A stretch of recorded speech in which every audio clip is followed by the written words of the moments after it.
வணக்கம். சங்கிகளின் ஆதரவாளன் கதிரேசன். நம்ம இயக்குனர் அமீர் ஒரு ஸ்டேட்மெண்ட் கொடுத்துருக்கிறாரு.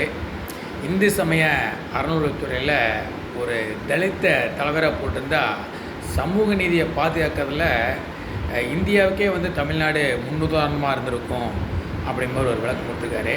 ஏன்னா அவர் சமூகத்தில் மேலே ரொம்ப அக்கறையுள்ள மனிதர், சமூக நீதியை பேசக்கூடியவர், சமூக நீதியை பாதுகாக்கக்கூடியவர், எப்போவுமே மனித சமுதாயத்து மேலே ரொம்ப அக்கறையுள்ள ஒரு மனிதர், மிகச்சிறந்த ஒரு மனிதர். ஏன்னா அனைத்து மதத்துக்குமான ஒரு பொதுவான மனிதர். அவர் புகழ்ந்து பேசுகிறதுக்கு வார்த்தைகளே நம்மக்கிட்ட இல்லை. அந்தளவுக்கு ஒரு அருமையான மனிதர் தான் நமக்கு இயக்குனர் அமீர் அவர்கள். அமீர் அவர்கள்கிட்ட நாங்கள் ஒரு தாழ்மையான வேண்டுகோள் என்ன வைக்கிறோம் அப்படின்னு கேட்டிங்கன்னா, நம்ம சமூக நீதியை தமிழ்நாட்டிலேருந்து ஆரம்பிக்கணும்னு நீங்கள் ஆசைப்பட்றீங்க. இது ரொம்ப சந்தோஷமாக இருக்குது இந்த விஷயத்தையே கேட்குறக்கு. அதனால் நாங்களும் உங்கள் கூட சேர்ந்து தமிழில் அதாவது அந்த சமூக நீதியை தமிழ்நாட்டிலேருந்தே ஆரம்பிச்சிடலாம் அப்படின்னு நாங்கள்லாம் ஒரு முடிவு பண்ணியிருக்கிறோம்.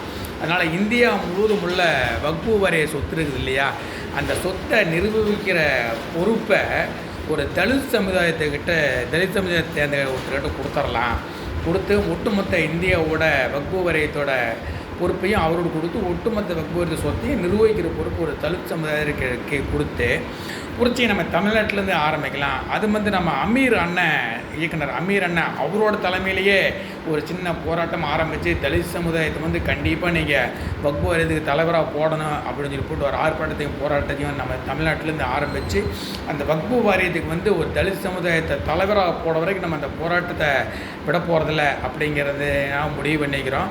நாங்கள் என்ன நினைக்கிறோம்னா, சாகும் வரை உண்ணாவிரதம் நாங்கள் மட்டும் இல்லை, அமீர் அண்ணன் மட்டும் அவர் சாகும் வரை உண்ணாவிரதம் இருப்பார். எப்படின்னா, அந்த வக்ஃபு வாரியத்துக்கு ஒரு தலித் சமுதாயத்தை சேர்ந்தவரை தலைவராக போடுற வரைக்கும் அந்த வக்ஃபு வாரியத்தோட மொத்த சொத்தையும் ஒரு தலித் சமுதாயத்தை அந்த நிர்வகிக்கிற பொறுப்பை தலித் சமுதாயத்தை கொடுக்க வரைக்கும் அமீர் அவர்கள் உண்ணாவிரதம் இருப்பார் அப்படின்னு சொல்லி போட்டு இதன் மூலமாக நாங்கள் தெரிஞ்சுக்கிறோம்.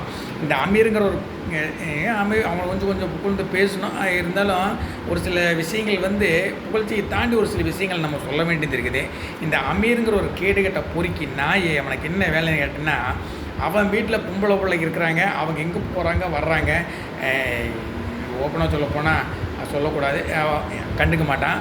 ஆனால் அடுத்தவன் வீட்டில் இருக்கிற பொம்பளைங்க ரொம்ப அக்கறையாகவும் பாதுகாப்பாகவும் ரொம்ப ஒழுக்கமாக இருக்கணும்னு ஆசைப்படுற மனிதர், நல்ல உள்ளமுள்ள மனிதர். அதனால் அமீரை நம்ம பாராட்டியே ஆகணும். இந்த தெருப்பொறிக்கு நாய் எப்போ பார்த்தாலும் இவன் வீட்டில் இருக்கிற பிரச்சனையை பார்க்குற வேலையே கிடையாது. அது எங்கேயோ இப்படியோ நாசம் போட்டு அது எப்படி போனாலும் அதை பற்றியெல்லாம் கவலை இல்லை. அடுத்த வேட்டை எட்டி பார்க்குறதா 24 மணி நேரம் இவனுக்கு வேலை. நாங்கள் சொல்கிறது, நீ சமூக நீதியை பாதுகாக்கணும் அப்படின்னு முடிவு பண்ணினா, நீ சமூக போராளியாக இருந்தீன்னா, மதத்தை மறப்போம், மனிதத்தை நினைப்போம்,